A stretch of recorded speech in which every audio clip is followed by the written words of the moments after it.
అదే RTV app వార్తల్ని క్షణాల్లో చదివే అవకాశం ఉంటుంది. ఒక న్యూస్ పేపర్, ఒక టెలివిజన్ ఛానల్ మీ చేతుల్లో ఎప్పుడూ ఉంటాయి. ఫేషియల్ రికగ్నైజేషన్ ద్వారా హాజరు వేసుకోవాల్సినటువంటి కొంతమంది ప్రభుత్వ ఉద్యోగులు ఒకే ఫోటో అప్లోడ్ చేస్తూ విధులకి డుమ్మా కొడుతున్నారు, దుర్వినియోగానికి పాల్పడుతున్నారనే ఆరోపణలతో రాష్ట్ర వ్యాప్తంగా తనిఖీలు నిర్వహించారు. ఈ తనిఖీల్లో ముగ్గురిని సస్పెండ్ చేస్తూ అధికారులు ఆదేశాలు జారీ చేశారు.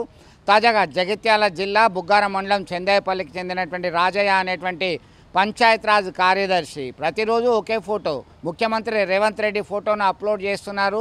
అనుమానం వచ్చినటువంటి ఉన్నతాధికారులు దర్యాప్తు జరిపారు. ఈయన విధులకి హాజరు కావట్లేదు, దుర్వినియోగం చేస్తున్నారని చెప్పేసి వెల్లడైంది. దీంతో భాగంగా ఆయన్ని సస్పెండ్ చేస్తూ జిల్లా కలెక్టర్ ఆదేశాలు జారీ చేయడం జరిగింది. దీనిలో భాగంగా ఇంకా ఎంతమంది ఉద్యోగులు ఇట్లాంటి పనులకి పాల్పడుతున్నారు, విధులకి హాజరు కాకుండానే వారు ఎక్కడో ఒక దగ్గర ఉంటూ రోజు ఒకే రకమైనటువంటి ఫోటో అప్లోడ్ చేస్తున్నారా, విధులకి సరిగా పోతున్నారా? ఫేషియల్ రికగ్నైజేషన్ అనేది తీసుకొచ్చిన యాపే రెగ్యులర్గా ఉద్యోగులు తమ యొక్క ఉద్యోగ బాధ్యతలు నిర్వర్తించాలి.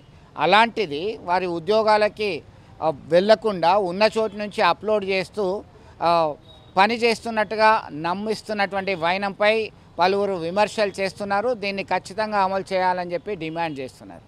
మరిన్ని వీడియోస్ కోసం ఛానల్ ని సబ్స్క్రైబ్ చేయండి. లేటెస్ట్ అప్డేట్స్ కోసం వాట్సాప్ ఛానల్ ని ఫాలో చేయండి. అండ్ లింక్ డిస్క్రిప్షన్ లో ఉంది.